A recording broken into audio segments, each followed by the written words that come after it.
నమస్తే వాయు మీడియాకి స్వాగతం. ఈరోజు మనతో ఉన్న గెస్ట్ పేరు పులిరాజు గారు.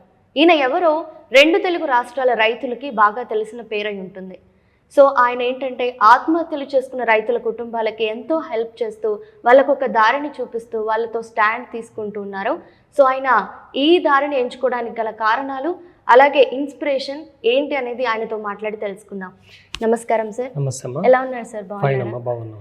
మీరు ఆత్మహత్యలు చేసుకున్న రైతు కుటుంబం దగ్గరికి వెళ్తారు కదా సార్, వాళ్ళు బాధపడుతుంటారు, మీరు పరామర్శించడానికి వెళ్తుంటారు.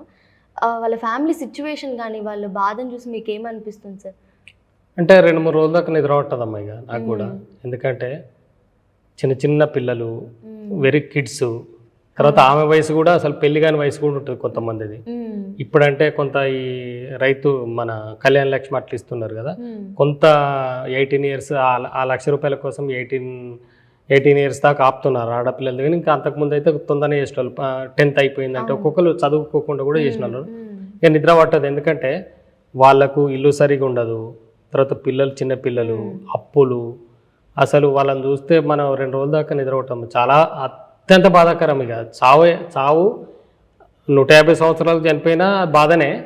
At the same time teenage కదా, ఎంగేజ్ పిల్లలు చిన్న వయసులో చనిపోయేవారు కల్లా చాలా బాధ అనిపిస్తుంది అమ్మా. పిల్లలు కూడా చాలా కిడ్స్ ఉంటారు, 25 సంవత్సరాల నుండి 40 అంటున్నారు కాబట్టి వాళ్ళ పిల్లలు కూడా చాలా చిన్నగా ఉంటారు. నేను ఒక ఎగ్జాంపుల్ చెప్తామ్మా. సిద్దిపేట జిల్లా వర్గల్ మండలం మల్లారెడ్డిపల్లి అని ఒక విలేజ్ ఉంటుంది. ఆమెకు పాపం చిన్నప్పుడే ఫాదర్ చనిపోయిండు, 3 years ఉన్నప్పుడు. మదరు 9th classలో హార్ట్ అటాక్తో చనిపోయింది. మేనమామూలు పెళ్లి చేసి ఇచ్చారు. 14లో పెళ్ళి అయింది, 15లో అబ్బాయి పుట్టిండు, 16లో సూసైడ్ చేసుకుండు. జస్ట్ 2 years లోపే. ఆ బాబు అంత 1 month కూడా లేడు, సూసైడ్ చేసుకుండు. బెండ చెట్ల కాడికి పోయిండు, మందు కొట్టిండు, మందు తాగిండు. అప్పుల బాధకు. 1 ఎకరం ఉంది. అంటే ఆమె అంటది, నేను ఎందుకు బతకాలా సార్ జీవితంలో, నాకేముందని. ఫాదరు నాకు తెలియకపోతే చనిపోయిండు. అమ్మ అవసరం ఎప్పుడున్నదో అమ్మ అవసరంతో, అమ్మ అవసరం స్టార్ట్ అయినప్పుడు అమ్మ చనిపోయింది. జీవితాంతం తోడుంటాడు అనుకున్న భర్త చనిపోయింది సార్, నేను ఎందుకు బతకాలని చాలా మదనపడ్డదమ్మ, బాధపడ్డది. ఎప్పుడైనా సూసైడ్ చేసుకుందంటే వాడు గుర్తొస్తాడు, అబ్బాయి కొడుకు. అంటే చాలా మంది తల్లులమ్మ రాత్రి వాళ్ళ అన్ని బాధలు ఫుల్ ఫ్యాన్ పెట్టుకొని పిల్లల్ని మీద పడబెట్టుకొని చాలాసార్లు వాళ్ళు కూడా సూసైడ్ అటెంప్ట్ దాకా పోతారు. ఆలోచన వస్తుంది అన్ని ఎప్పుడు సమస్యనే కదా వాళ్ళకు. ఆలోచన వచ్చి మీద వండబెట్టుకొని ఏడ్చుకుంటా, ఫ్యాన్ ఫుల్ సౌండ్ పెట్టుకుని ఏడ్చుకుంటా మళ్ళీ దాన్ని రిటర్న్ పిల్లల కోసం చాలా మంది భవిష్యత్తు. ఇప్పుడు నాకు భర్త లేకపోతే నేను ఎంత సఫర్ అవుతున్నా, వీళ్ళకు తండ్రి లేడు, తల్లి కూడా లేకపోతే వీళ్ళ భవిష్యత్తు ఏందని చెప్పి చాలా మంది పిల్లలు. కానీ లేడీస్ చాలా మల్టిపుల్ టాలెంటెడ్ అమ్మ, ధైర్యవంతులు. మళ్ళీ ముఖ్యంగా ఎక్కడో తల్లిగారింటికాడ పెరిగి పుట్టి చదువుకొని ఇక్కడికి వచ్చి ఇక్కడ 3-4 సంవత్సరాలే సంసారం చేసి ఊరు సరిగా తెలియకముందే సూసైడ్ చేసుకున్న భర్త ఉంటే వాళ్ళు లీడ్ చేస్తున్నారంటే వాళ్ళు చాలా ధైర్యవంతులు, మానసికంగా చాలా ధైర్యవంతులు. అది చాలా గొప్ప విషయం. కాకపోతే ఏంటంటే అది పోయినాక మనకు 2 రోజుల దాకా మనం కూడా అంత అప్సెట్ అవుతాం. కానీ ఏం చేస్తామో మనం ఏం చేయలేము. మీరు వెళ్ళి పరామర్శించడమే కాకుండా హెల్ప్ కూడా చేస్తున్నారు. మీరు ఎలా సార్, మీ ఓన్ మనీతో హెల్ప్ చేస్తారా లేదంటే ఏదైనా చారిటీ ద్వారా హెల్ప్ చేస్తారా? అసలు వాళ్ళకు ఒక వే ఎలా చూపిస్తారు మీరు? అంటే ముఖ్యంగా అమ్మ పిల్లల చదువులు ఆగిపోకుండా ప్రయత్నం అయితే చేస్తున్నాను పర్సనల్గా. అంటే నేను ఏ సంస్థతో కానీ దాంతో కానీ టైప్ లేదు. ఏంటంటే నాకు టైం వచ్చినప్పుడు ఏదైనా సంస్థతో టైప్ అయినా కూడా నాకు టైం ఉన్నప్పుడు వాళ్ళకు ఉన్నప్పుడు నాకు ఉండదు. తర్వాత డిఫరెంట్ నాకు కూడా మన పర్సనల్గా పోతే తొందర రీచ్ అవుతాము, అట్లుంటుంది. ముఖ్యంగా ఏంటంటే చాలా కుటుంబాలకు డబ్బుల విషయంలో పిల్లల చదువులు ఆగిపోకుండా చూస్తున్నాము. ముఖ్యంగా ఆ చదువులు వాళ్ళు కనుక చదువుకుంటే, మంచి చదువుకుంటే వాళ్ళు సెటిల్ అవుతారు జీవితంలో. వాళ్ళు చదువులు ఆగిపోకుండా చూడాలని ఒక కాన్సెప్ట్తో చాలా మంది దాతలు ముందుకు వస్తారు. ఇవాళ సోషల్ మీడియా అయింది కదా. మొన్న ఒక ఎగ్జాంపుల్ చెప్తామా. మన గజ్వేల్ మండల్, సిద్దిపేట జిల్లా గజ్వేల్ మండల్లో వాస్తవానికి సూసైడ్స్ కాదు, అది వాళ్ళు వెరీ పూర్ కండిషన్. ఆ లెక్కన చూస్తే దాన్ని ఆకలి చావు అనొచ్చు. అంటే 2004 నుంచి ఆకలి చావులు ఉండే. 2004 నుంచి ఒక 10 years. అప్పుడు సుప్రీంకోర్టు కూడా గైడ్ లైన్స్ ఇచ్చింది. అంటే తిండి లేక చనిపోయే కుటుంబాలు, మీకు పిల్లలు కదా మీకు తెలియదు, అంటే తిండి సరిగా లేక, అంటే కేవలం ఆకలి చావులు అంటే కేవలం రైస్ ఒకటే తింటే సరిపోదు కదా, మనం పౌష్టికాహారం తీసుకోవాలి. పౌష్టికాహారం మామూలు కుటుంబాలు కూడా పౌష్టికాహారం తీసుకోలేవు. అంటే పెరుగు కానీ, ఎగ్ కానీ, వీక్లీ మటన్ కానీ, చికెన్ కానీ, ఫ్రూట్స్ కానీ అవి తీసుకోలేవు. అట్లా కాకుండా మినిమం అన్న తీసుకోవాలి కదా. అట్లా తీసుకునే పరిస్థితి లేకుండా మన ఒక సిక్ అయి చనిపోయింది. వాళ్ళ ఫాదర్ ఏమో ఒక 6 నెలల కింద చనిపోయాడు. మదర్ ఏమో ఒక జనవరిలో చనిపోయింది, జనవరి 5th అనుకుంటా, ఈ సంవత్సరం 5th. 3 మగపిల్లలు. భర్త గాంధీ హాస్పిటల్లో కిందికి దిగిండు, ఆయన ఎటు పోయిండో తెలియదు. అయితే 3 పిల్లలు, చిన్న చిన్న very kids, 7 years, 5 years, 4 years. అది నేను అంటే నాకు కొంత దగ్గర ప్రాంతమే. అంటే ఒక అమ్మాయి అక్కడ ఫార్మర్ సూసైడ్ ఫ్యామిలీ ఉంటుంది, స్రవంతి అని.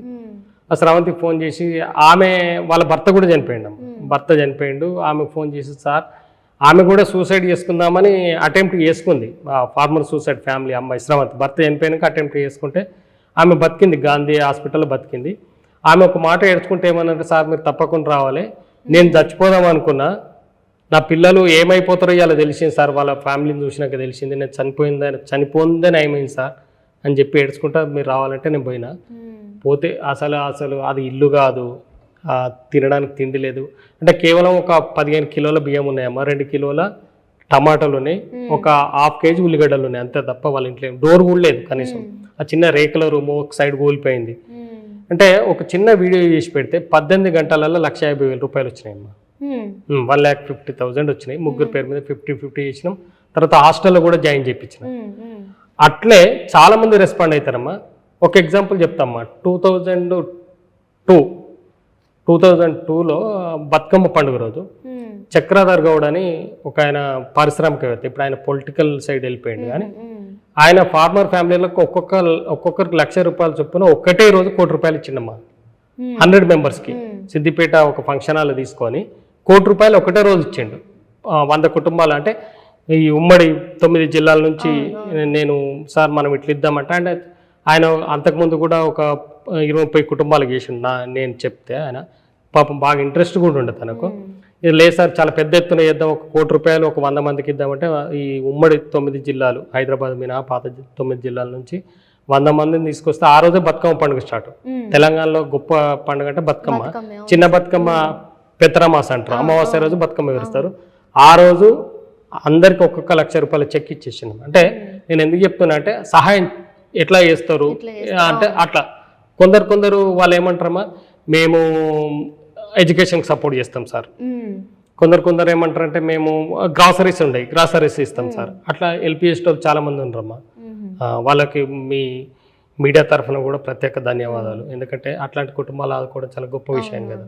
మెయిన్గా ఏ స్ట్రీమ్ నుండి వెళ్తుంది సార్? అంటే మీడియా తరపు నుండా, న్యూస్ పేపర్ నుండా, లేకపోతే మీ కాంటాక్ట్స్ తరపు నుండి వెళ్తుంది అంటారా? అంటే ముఖ్యంగా మాట గ్రామీణ, ఇప్పుడు న్యూస్ పేపర్ ఉంటుంది కదా, వాళ్ళు రాస్తే నేను డైలీ తప్పకుండా అన్ని పేపర్లు చూసి రికార్డ్ చేసుకుంటా. ఇప్పుడు నేను 20 సంవత్సరాల నుంచి చేస్తాను కూడా చాలా జిల్లాలలో నాకు పరిచయాలు ఏర్పడ్డాయి. నేను రికార్డ్ చేసుకుంటే, సపోజ్ ఆదిలాబాద్ జిల్లా పోవాలంటే ఒక బొర్ర నాన్న ఒక ఆయన ఉంటాడు, ఆయన సోషల్ వర్కరే, ఫార్మర్ సొసైటీస్ మీద పనిచేస్తాడు. సార్ అన్న నేను వస్తా అంటే రా అని చెప్పి మేము ఒక 2-3 days పెట్టుకుని 2-3 రోజులు ఆ జిల్లాలో తిరుగుతాం. అట్లా మన నిజామాబాద్ జిల్లాలో రవి ఉన్నాడు, అదిలా మన నారాయణపేట మహబూబ్నగర్ పోతే శ్యామ్ అని ఉన్నాడు. అట్లా చాలా మంది వాలంటీర్లు ఉన్నారమ్మా. ముఖ్యంగా ఏందమ్మా, చాలా మంది ముందుకు వస్తారు, అంటే డిఫరెంట్ వేస్. కొంతమంది వాళ్ళ ఇప్పుడు సజయ్ అని ఒక మేడం ఉంది, ఆమె మోటివేట్ చేస్తుంది చాలా మందికి. అంటే ఆమె ఆర్గనైజేషన్ ఉంది, ఆమె అంటే చాలా మంది. ఒక ఆమె రుద్రారంలమ్మ, తను సూసైడ్ చేసుకుంటూ ఇద్దరు ముగ్గురు పిల్లలు ఉన్నారు. ఆమె బయటకు పోయి కూలీలను పిలవడానికి కానీ కూలిపోవడానికి కూడా భయపడేది. ఆ మేడం మోటివేషన్ చేయడం మూలంగా ఇప్పుడు ఒకటి టీవీఎస్ కొనుక్కుంది. ఆ టీవీఎస్ మీదనే బైక్ అడిగి పోతుంది, పిల్లలు తీసుకొస్తుంది. అంటే ఆమె ఏమంటుంది అంటే, నాకు ఈ మేడం చేయంగా ధైర్యం వచ్చింది సార్ అని. అడాప్టివ్ ఫార్మర్ అని ఒక సంస్థ ఉంది. ఆ సంస్థ వాళ్ళు ఏంటంటే, వాళ్ళు ఏదైతే కావాలో, అంటే వాళ్ళకు అవసరం ఉన్నది, అంటే చాలా మంది ఏంటంటే ఇస్తారు డబ్బులు కానీ లేకపోతే ఆయన ఇస్తారు, వాళ్ళకి అవసరం ఉందా లేదని చూడరు. పాపం వాళ్ళకు కూడా తెలియదు ఇచ్చేటోళ్ళకు, వాళ్ళకి అవసరం. వీళ్ళు ఏం చేస్తారంటే, అడాప్టివ్ ఫార్మర్ వీళ్ళు ఏం చేస్తారంటే, వాళ్ళకి బర్రె కావన్నా, గొర్రెలు కావన్నా, మేకలు కావన్నా, ఇంకేదన్నా వాళ్ళకు సస్టైన్ కావాలంటే డైలీ లాభం ఇన్కమ్ వచ్చేది కావాలని చెప్పి వాళ్ళకి ఏది అవసరం ఉంటే అది ఇస్తారు. అట్లా అవసరం దాదాపు వాళ్ళు 300 మంది దాకా హెల్ప్ చేసిండ్రు వాళ్ళు. రాష్ట్ర వ్యాప్తంగా ఒక 3 జిల్లాలు తీసుకురమ్మా, జనగామ, సిద్దిపేట, నారాయణపేట జిల్లాలు 3 జిల్లాలు తీసుకురు. ఆ 3 జిల్లాల్లో మంత్లీ మీటింగ్ పెడతారు. మీటింగ్ పెడితే ఏమైతుందంటే వాళ్ళకు ఒక భరోసా వస్తుంది. అంటే మేము వాళ్ళు మాట్లాడగలుగుతారు, స్టేజ్ మీదకి వచ్చి మాట్లాడగలుగుతారు, వాళ్ళు అప్పులు తెచ్చుకోగలుగుతారు, డ్వాక్రా గ్రూప్స్ లీడ్ చేయగలుగుతారు. అది చాలా గొప్ప చేంజెస్, చాలా పెద్ద చేంజెస్. ఎందుకంటే కేవలం వాళ్ళు వాళ్ళ ఇల్లు బాయి అవే కాకుండా వాళ్ళు మాట్లాడుకోగలుగుతారు, ఎంఆర్ఓ దగ్గర కూడా క్వశ్చన్ చేయగలుగుతారు, బ్యాంకుల దగ్గర పోయి మాకెందుకు అప్పి, అది గ్రేట్ అచీవ్మెంట్. అది వాళ్ళు కూడా నలుగురు చెప్తారు. అట్లాంటి సంస్థలు కూడా ఉన్నాయమ్మా, చాలా చేస్తున్నారు. అట్లా చాలా మంది మోటివేట్ చేస్తున్నారు, అట్లా ముందుకు వస్తున్నారు. మహిళలు కూడా చాలా హ్యాపీగానే, అంటే అది బాధనే చనిపోవడు అయినా సరే లీడ్ చేస్తున్నారు. మళ్ళీ స్ట్రాంగ్ గా లేచి వాళ్ళు అన్ని చేయగలుగుతారంటే ఆ మోటివేషన్స్. ఇప్పుడు ఎగ్జాంపుల్ అమ్మా, ఒకసారి ఎన్డీటీవీ ఉమాసుధీర్, మీకు ఐడియా కూడా ఉంటుంది, ఆమె సౌత్ ఇండియా కోఆర్డినేటర్. ఆమె తను 2014 వరకు చాలా ఎన్డీటీవీ వాళ్ళు కూడా బాగా కోఆపరేట్ చేశారు. ఆమె పిరమిల్ గ్రూప్ ఒక ఏది సిద్దిపేట జిల్లా జగదేవ్పూర్ మండల్లో తిమ్మాపూర్ అని ఒక విలేజ్ ఉంటుంది. ఇద్దరు పేరెంట్స్, మదర్ ఏమో సిక్ అయి చనిపోయింది, ఫాదర్ ఏమో సూసైడ్ చేసుకున్నాడు. అప్పుడు కిడ్స్ అనమాట, 2nd క్లాసు 5th క్లాస్ అట్లున్నారు ఇద్దరు పిల్లలు. ఎన్డీటీవీ ఆమె రికార్డ్ చేసి టెలికాస్ట్ చేస్తే పిరమిల్ గ్రూప్ అని ఉంటుందమ్మా. హరీందర్ సిక్ అని ఆయన రిటైర్డ్ ఆర్మీ. ఆయన వచ్చి 2015 ఆయన వచ్చి పిల్లలు ఇద్దరిని అడాప్ట్ చేసుకున్నాడు. అడాప్ట్ చేసుకుని ఇప్పటి వరకు కూడా దే ఆర్ కంటిన్యూ, వాళ్ళకు హెల్ప్ చదివిస్తున్నాడు. అమ్మాయికి ప్రైవేట్లో కూడా బిఫార్మసీ చేపిస్తున్నాడు అమ్మాయిని. అబ్బాయికి వాడు కొంత చదువులో వీక్ ఉంటే ట్రైనింగ్ ఇప్పించి ఇప్పుడు డ్రైవింగ్ నేర్పించిండు, ఎలక్ట్రీషియన్ నేర్పించిండు ఇంకొక అబ్బాయిని. తర్వాత ఆ పిరమిల్ గ్రూపే కొలుగూరు అని ఉంటుందమ్మా, గజ్వేల్ మండలంలో కల్పన అని ఒక అమ్మాయి ఉంటుంది. చిన్న కిడ్స్ వాళ్ళు అప్పుడు ఒక 1 year 1.5 years 2 years ఒక బాబు, ఒక 6 months ఒక బాబు. ఫుల్ ఫీవర్ వచ్చింది. మేము పోయేటప్పుడు గుడిచెలు ఉన్నారు, హాస్పిటల్ పోతున్నారు. మేము పోయేసరికి పోతుంటే చూసి ఆమెకు ఎవ్రీ మంత్ 2015 నుండి still now every month 5,000 rupees వాళ్ళు పే చేస్తారు. ఫస్ట్ సెకండ్కి, అంటే ఎవ్రీ మంత్ పెన్షన్ లాగా వస్తుంది, ఎక్స్పెన్సెస్ కోసం. అంటే అట్లా రెగ్యులర్గా కంటిన్యూ చేసేవాళ్ళు అన్నమాట. కొంతమంది ఏంటంటే 1-2 families, అంటే వాళ్ళ స్తోమతను బట్టి, అది కూడా మనం తప్పనిలేము. అంటే సహాయపడేటోళ్ళకు తీసుకుంటోళ్ళకు ₹1 కూడా చాలా గొప్పదేనమ్మా. అట్లా చేసిన చాలా మంది ఉన్నారమ్మా. మీడియా ద్వారా వాళ్ళందరికీ కూడా రైతుల పక్షాన ప్రత్యేక ధన్యవాదాలు. రైతు ఆత్మహత్యలు వద్దు, కుటుంబమే ముద్దు అనే నినాదంతో పులిరాజు గారు చెప్పిన మాటలు అందరినీ ఆలోచింపచేయాలని నేను కోరుకుంటున్నాను. అలాగే ఎవరైతే ఆత్మహత్యలు చేసుకుంటున్నారో వాళ్ళ మనసు కూడా మారాలి. రైతు ఆత్మహత్యలు మెయిన్గా తగ్గాలి. పులిరాజు గారు మరిన్ని కార్యక్రమాలు, ఇలాంటివి అవేర్నెస్ కార్యక్రమాలు మరి ముందు చేయాలని కోరుకుంటూ నమస్కారం.